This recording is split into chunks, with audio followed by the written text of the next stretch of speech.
Magandang araw po sa inyong lahat. Ako po ang inyong lingkod, si Gigi Valenzuela de Mesa. Alam ko pong kilalang-kilala niyo na ako bilang Gigi Valenzuela de Mesa sapagkat 2 termino na po na ako po inyong itinaguyod bilang konsihal ng lungsod ng Taguig. Kaya dito pa lang po, patuloy po ako nagpapasalamat po sa inyong lahat.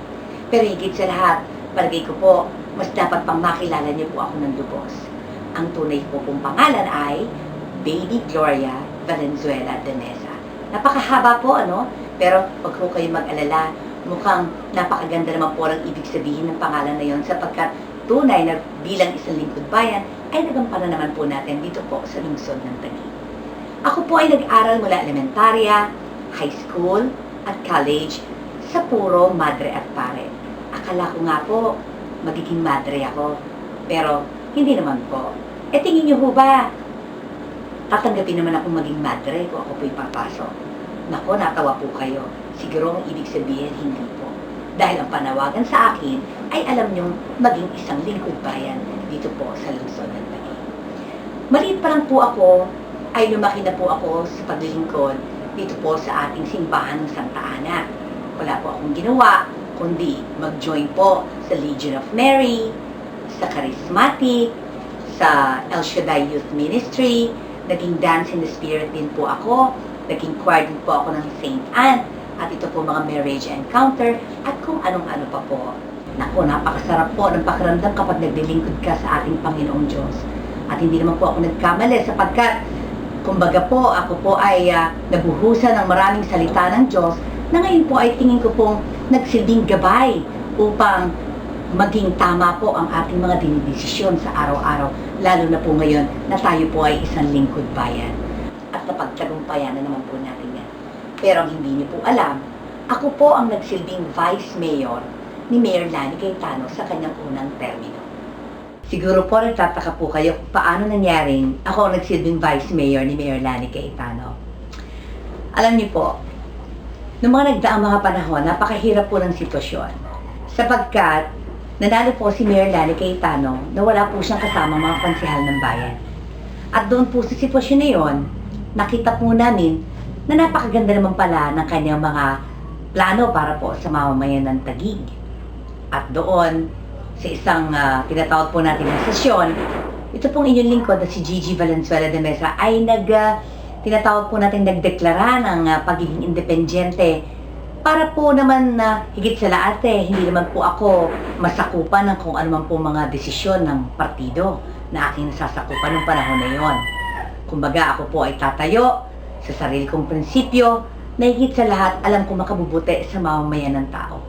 Hindi ko naman nakalain na doon sa sitwasyon kong yon, marami din naman po pala akong konsihal na mga kasama na ganoon din naman po pala ang iniisip nila. Sapagkat kami po ay may paniniwala na si Mayor Lani Cayetano ang nanalo, ibig sabihin, napakaliwanag na siya ang itinalaga ng ating poong may kapal para mamuno dito sa lungsod ng Taguig. Alam niyo po, 18 po ang lingkod bayan na pumipirma po sa mga ordinansa o sa mga budget at mga programa para po ito ay magkaroon ng katuparan. Pero mula po dun sa 18 na pumipirma po, 11 lamang po doon ang pumipirma sa lahat ng mga programang meron tayo dito sa Taguig. Ibig sabihin, kaya di naman po naipasa, majority po ay nasa partido na po ni Mayor Lani Cayetano. Nakakatuwa nga po, sapagkat kapag tatanungin mo si Mayor Lani Cayetano kung ano ang gusto niya para sa taong bayan, talaga naman pong sasabihin mo, yes na yes tayo sa lahat ng mga bagay na gusto niya. Tulad po nito, kunyari po, tatanungin ko po kayo po ang konsehal ng bayan, kunyari, ano ho? Sabi ni Mayor Lani Cayetano, gusto ko libre ang pag-aaral dito sa Taguig, mula preschool, elementary, hanggang high school. Kung kayo po ang konsehal ng bayan, pipirma po ba kayo o hindi? Pipirma. Eh bakit po ganoon? 11 lamang po ang pumirma. Yung 7 pong konsehal, hindi po pumirma. Sabi ni Mayor Lani Cayetano, gusto ko libre ang pag-aaral sa Taguig. Libre ang notebook, bag, uniforme, at sapatos. Pipirma po ba kayo o hindi? Pipirma po. Eh bakit po ganoon? 11 lang po yung pumirma. Yung 7 po, hindi na naman po pumirma.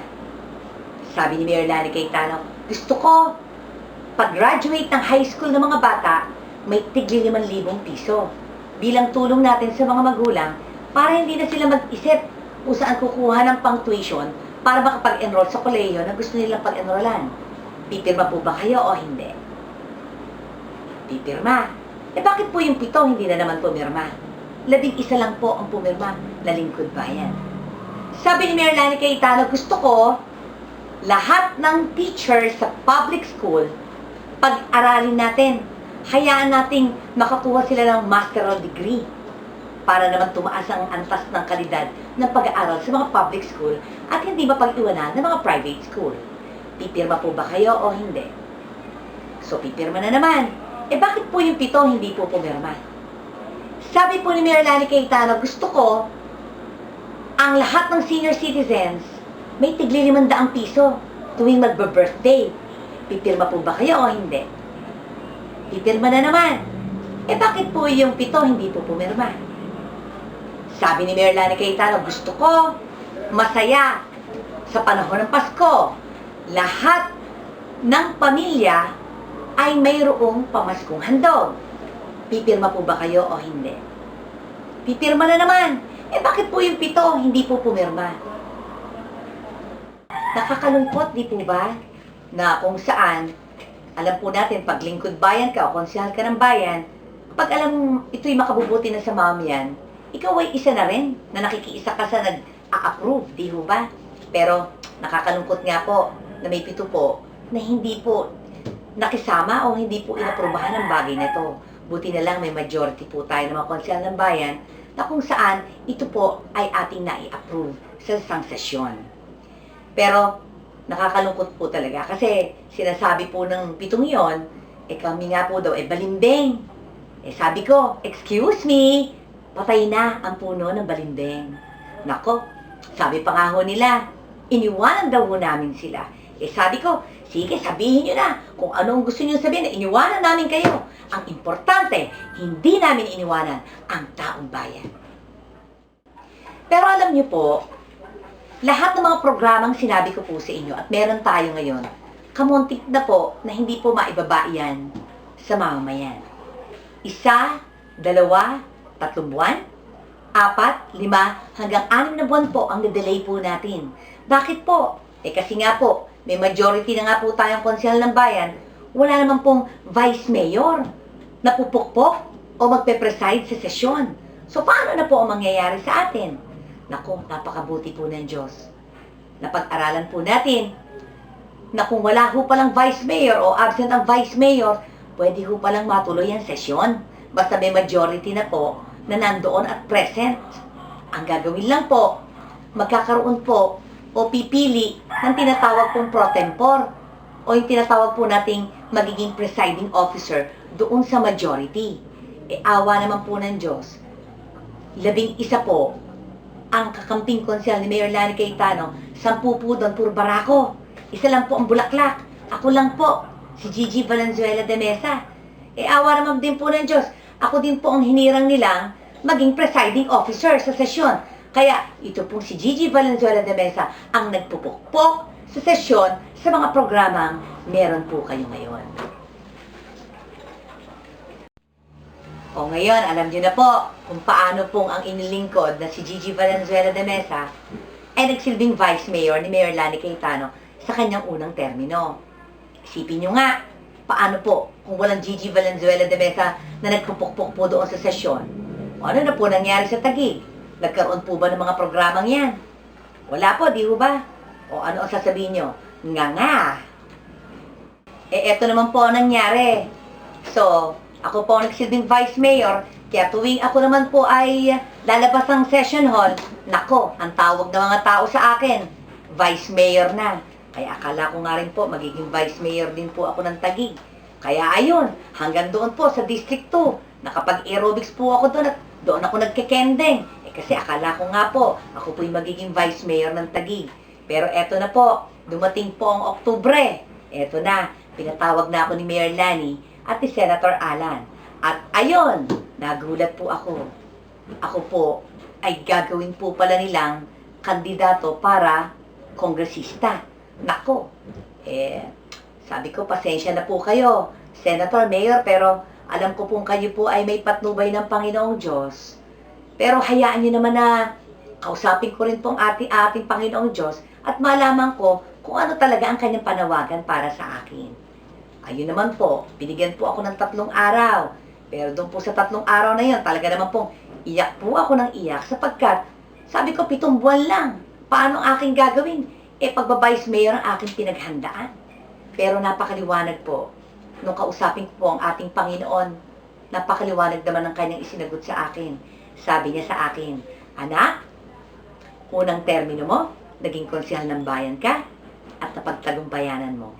At muli sa pangalawang termino, ikay naging konsehal ng bayan at napagtagumpayanan mo rin. Ngunit higit sa lahat, sa pangalawang termino mo, nagampanan mo ang pagiging vice mayor ng Taguig. Kaya ibig sabihin, naiambag mo na ang pagiging vice mayor sa Taguig.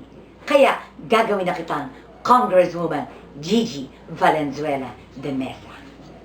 Nakita niyo na, napakaliwanag. Iba ang plano ng Diyos sa plano ng tao. Iba ang pamamaraan ng Diyos sa pamamaraan ng tao. Kita niyo naman, ako'y isang konsehal ng bayan, pero nagsilbing vice mayor sa lungsod ng Taguig. Alam niyo po ba, 12 taon na nagdadaan, kailanman hindi naging magkakampi ang mayor at ang kongresista. Akala po natin walang epekto po sa atin. Naku po, sinasabi ko sa inyo, napakalaki po ng epekto sa atin. Tingnan po natin ang ating mga pampublikong eskwelahan. Di ho ba, dati-rati kung maaalala nyo, ang luwag-luwag, ang laki-laki, masarap pasyalan sapagkat napakaluwag. Pero ngayon, makikita nyo, medyo masikip na siya. Bakit po? Kasi doon nagsusulputan o itinatayo ang mga bagong building. Ang mga bagong building nakatugo na naman po dahil dumadami po ang populasyon dito sa Taguig. Kumbaga, ito ang kinakailangan para naman magkaroon ng mga classroom ang ating mga estudyante. Pero ang tanong, ito po, bakit hindi maitayo ang panibagong school building sa ibang bakanting lugar? Napakaraming, hindi ba? Napakaraming bakanting lugar dito sa Taguig. Pero hindi po natin matayuan basta-basta. Bakit po? Ito po ang sagot. Yan po ay obligasyon ng isang kongresista. Kinakailangan may maipasang House Bill ang isang kongresista upang maitalaga ang isang bakanting lugar na panibagong public school area. At dalawa ang dahilan upang maipasa ang isang House Bill. Una, kinakailangan magkakampi ang mayor at ang kongresista. Pangalawa, kinakailangan may boses ang kongresista sa Kongreso. Hindi pwedeng tutulog-tulog, mapag-iiwanan po tayo. Ngayon, tatanungin ko po kayo, kailan niyo po tingin dapat magkaroon tayo ng magkakamping mayor at kongresista?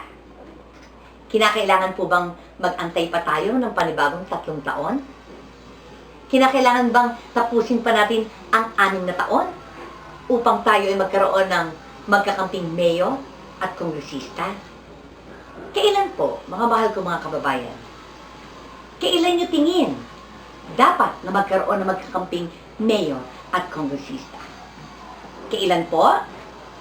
Pwede po bang pakilakas ang inyong sagot? Kailan po? Ngayon na. Ngayon na. Ngayon na dapat magkaroon ng Congresswoman Gigi Valenzuela de Mesa. Mukhang nadadaldala na po kayo sa akin, ano? Sa totoo lang po, medyo may sakit po akong daldal. Lalo na kung may hawak po akong mikropono, baka kanina pa po ako daldalan-daldal sa inyo. Pero ito po ang tandaan nyo, itong kadaldalan na ito, sisiguraduhin ko sa inyong magiging boses nyo ako sa Kongreso. Alam niyo po mga mahal ko mga kababayan dito sa lungsod ng Taguig, talaga pong napakabuti ng Diyos. Kung kaya naman, lagi kong sinasabi na God is good and all the time. Bakit po? Ang Taguig po sa ngayon, ang mga mamamayan po, dahil po sa dami ng programa na ibinaba ng ating Mayor Lani Cayetano para sa mamamayan, tayo po ay para pong mayroon pong 3 tabo ng tubig na ibinubuhos po sa ating katawan. Bakit po? 3 po kasi ang pinagkukuhanan natin ng ating budget. Yung 2 po ay galing po sa ating Senator Alan Cayetano at Senator Pia Cayetano. At yung pangatlo naman po ay galing naman po dito sa ating Mayor Lani Cayetano kasama ang mga konsehal ng bayan. So doon po sa sitwasyon na yon, para po tayo may 3 tabo ng tubig na ibinubuhos sa ating katawan. Sige po, subukan niyong ibuhos yung 1 tabo ng tubig. Nababasa po ba kayo? Oh, konti. Okay. Ibuhos po natin yung 2 tabo ng tubig. Nabasa na po ba kayo?